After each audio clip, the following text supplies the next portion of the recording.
In this video, as part of instance-based learning, let us study distance-weighted nearest neighbor algorithm.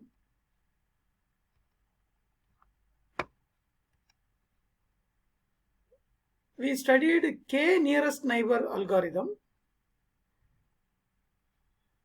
We will give a refinement to k nearest neighbor algorithm. And one obvious refinement to the k nearest neighbor algorithm is to weight the contribution of each of the k neighbors according to their distance to the query point x cube, where we will give greater weight to closer neighbors.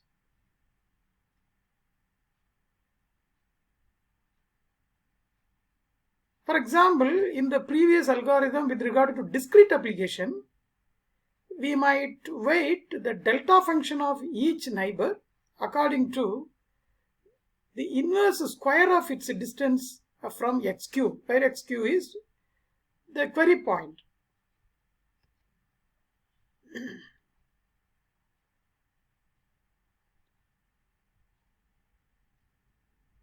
This can be accomplished by replacing the final line of the algorithm by sigma I is equal to 1 to k wi delta of v comma f of xi. This is assigned to f of x cube. This particular factor is assigned to f of x cube, where x cube is your query point. And we need a classification for that. For x cube, we need the classification. The difference between that algorithm and this algorithm is we are multiplying by some weight factor here. And as told in the previous slide, this wi is equal to the inverse of Euclidean distance squared. wi is equal to 1 by d of x cube comma xi the whole squared. Now there may be a problem that the query point may be matching to one of the training instances which have been stored there. We already said in the algorithm some training instances will be already stored in the memory. Now there is a possibility that this particular query point xq may match to one of the training instances. In such a case, you will find that the distance will become 0, and 1 by 0, this will create problem in calculations. In such a case, we will assign f of xi, to f of x cube. We will not go for calculations because it will lead to problems. So to accommodate the case where the query point x cube exactly matches one of the training instances, the denominator d of x cube comma xj whole squared is 0, and we will assign f of xi to f of x cube. We can also distance weight the instances for real valued target functions in a similar fashion, replacing the final line of the algorithm by sigma I is equal to 1 to k wi f of xi divided by sigma I is equal to 1 to k wi. This is going to be assigned to f of x cube. And note the difference. Earlier we had divided by k, and here we did not have weight factor. We have multiplied by some weight factor. This the denominator was just k.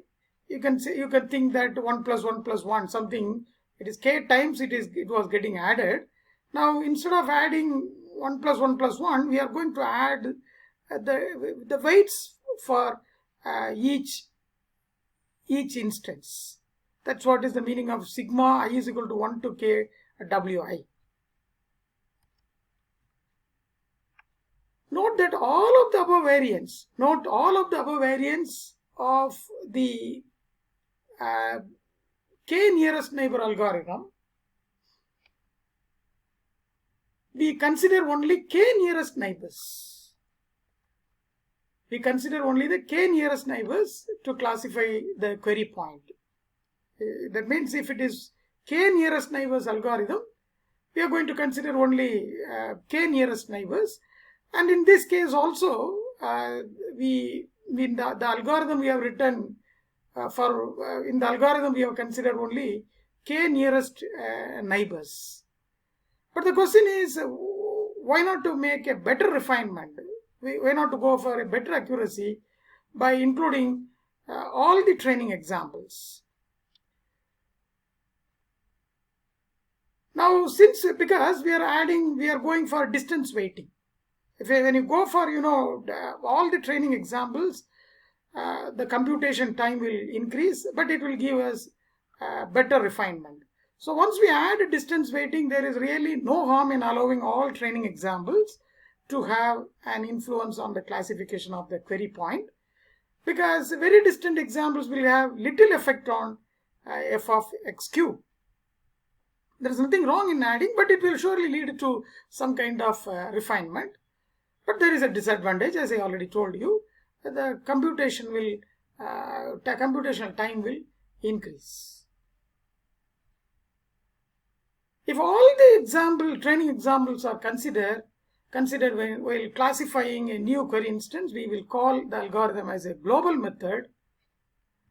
And if we consider only some nearest neighbors, the algorithm will be considered as a local method.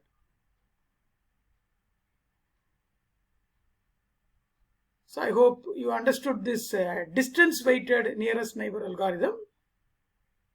Only that the final line has to be different. In the case of discrete application, you have to change the line accordingly. And in the case of real number application also, that is continuous value application. Real value application means continuous value application. For continuous value application also, accordingly you have to change the algorithm line. And I hope you understand this global method and the local method. I believe this topic is clear to you. If it is clear to you, you like it, please like it. Thank you.